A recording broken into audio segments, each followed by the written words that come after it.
This is fantastic.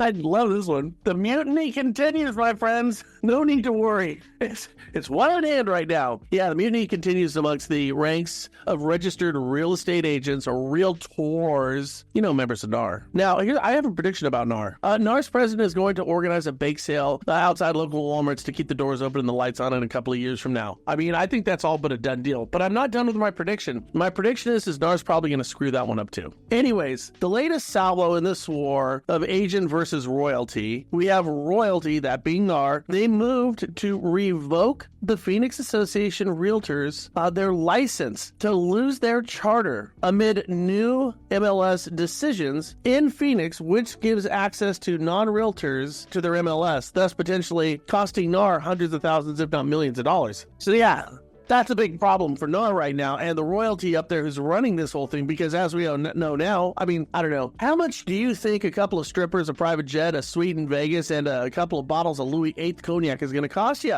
It's a lot of money, people. NAR can ill afford these expensive transgressions from the herd, the people over at PAR, the Phoenix Association. So they're going to get kicked out of NAR? My God. See, last week in an email sent on December 18th, the National Association of Realtors demanded that Phoenix Realtors PAR cease and desist to stop their new multiple listing system choice offering. The new membership option allows real estate agents to join PAR and access the MLS without needing to also join the National Association of Realtors and Arizona Association of Realtors. Saving these agents, several $100s a year, and that's money that they need because things are tight. But you can't do that, you see. You're not allowed to do that. So they sent out a cease and desist to get agents to either not implement the changes or get agents to stop accessing the multiple listing system. Once again, NAR is more interested in punitive than supportive measures of their constituent agents, proving my point time and time and time again. This is simply a for-profit association with no regard for agents or consumers. So where are we at right now? Well, PAR said that they're going to talk with NAR, but not withdraw their multiple listing system offerings, and NAR has now responded by revoking PAR's charter.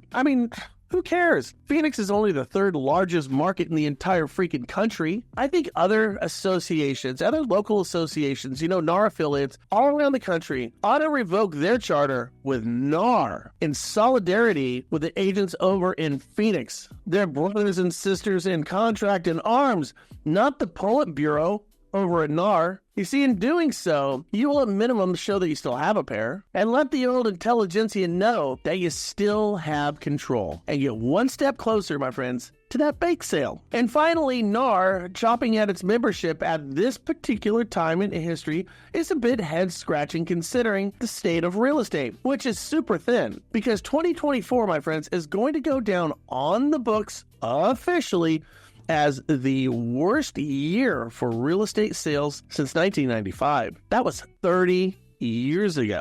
Wow. And it could go even further. So paying these NAR dues is going to get harder for that dwindling membership. But, housing supply did go up 12% year over year, and that's a good thing. But we have a long way to go before we get out of this here hole. Hope this helps. And I'll see you tomorrow on our last day before we start 2025.